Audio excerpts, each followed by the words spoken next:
اللهم اغفر له وارحمه وأدخله جنات النعيم.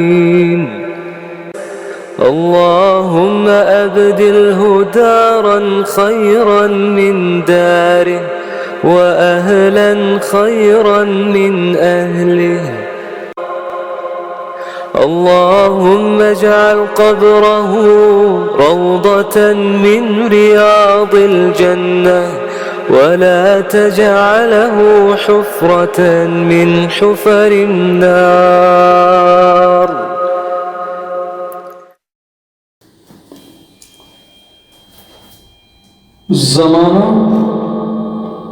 ज़माना बड़े शौक से सुन रहा था,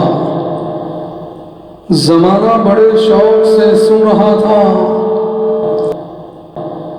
हम ही सो गए दास्तां कहते कहते, हम ही सो गए दास्तां कहते कहते।